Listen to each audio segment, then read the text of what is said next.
of their I faith. need you all to These events pay remind us of how close attention blessed we are to live in a nation that has to what's thrived for going two and a on half in centuries as a haven of religious freedom, although I this will tell you the video last 4 years of have been very difficult. Donald Trump having an It's a very announcement difficult thing for me to have today, made that February statement that this 6th, speech was taking place 2 years ago. 2025. My administration is absolutely committed to defending this proud heritage, and I will always Just protect listen. religious liberty.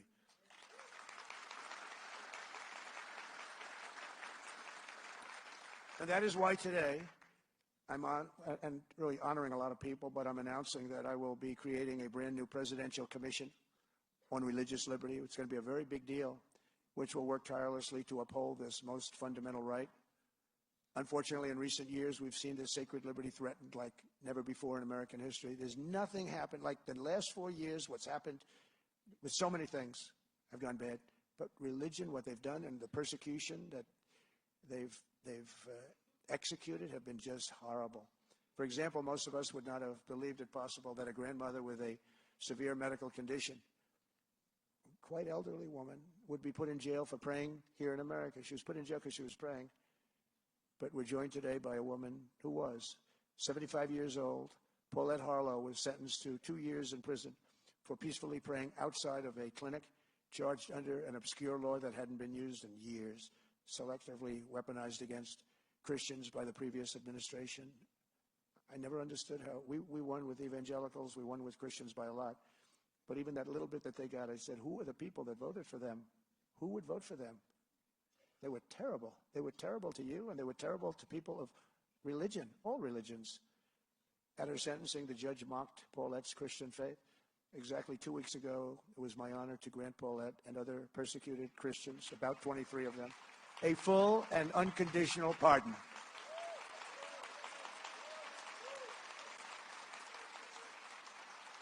We got them out of there. We got them out. They're so clean now. You know those pardons? You're so clean. There's nobody so This clean whole as thing is Paulette in this whole pandering room. to She was the just, far right she had a Christian neck, didn't see it? movement. Yeah, And she we got are lucky that supposed I to won be a that election. nation that has freedom of She was going to be religion. in there for a long time, right? The Paulette? Christians are not What happened to persecuted you in the must United never, States. ever happen again It's in everybody America. who So is I want to not thank you a very much for being Christian here, that's Paulette. persecuted by the Thank you Christians, very and much. these are the facts.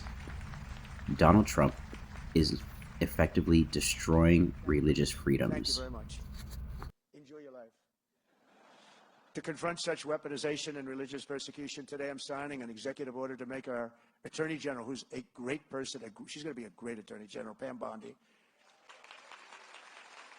the head of a task force, brand new, to eradicate anti-Christian bias. About time, right? Anti-Christian bias. This is literally about to be terrifying. Yeah, you never heard of that one before, right? But it's about time, isn't it, though, really? So many times you hear, but you don't hear the anti-Christian bias. The mission of this task force will be to immediately halt all forms of anti-Christian targeting and discrimination within the federal government, including at the DOJ, which was absolutely terrible, the IRS, the FBI, terrible, and other agencies. In addition, the task force will work to fully prosecute anti-Christian violence and vandalism in our society and to move heaven and earth to defend the rights of Christians and religious believers nationwide. You've never had that before, but this is a very powerful document I'm signing. You got it now. First time you've had it. If we don't have religious liberty, then we don't have a free country. We probably don't even have a country.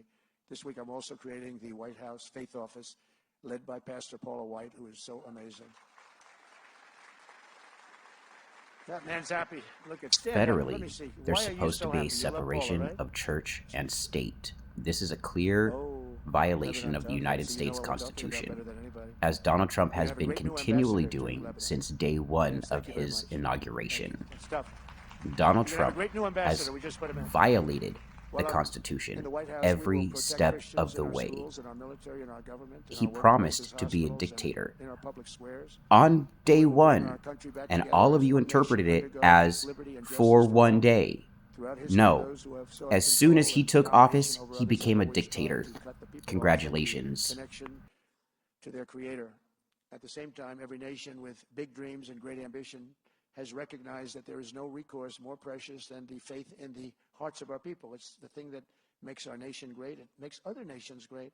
When you don't have it, you don't see great nations. Without God, we are isolated and alone, but with God, the scripture tells us all things are possible. Well, look at me. I'm standing before you today. I shouldn't be here.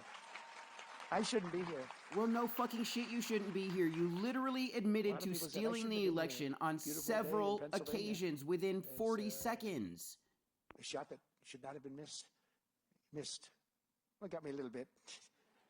It got me a little bit, but pretty amazing. My son, who's a great shooter, Don, both of them, Eric, they said it's like sinking a 1-foot putt from where that shooter was with that particular weapon.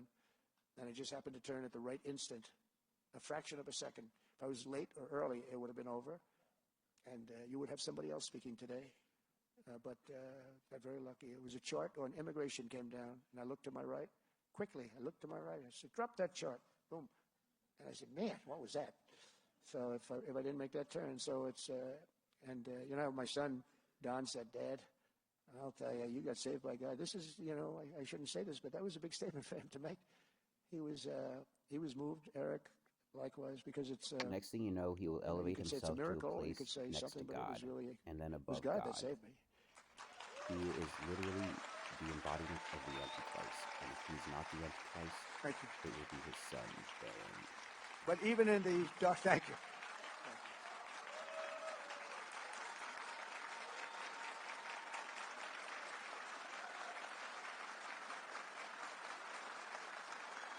Thank you, man.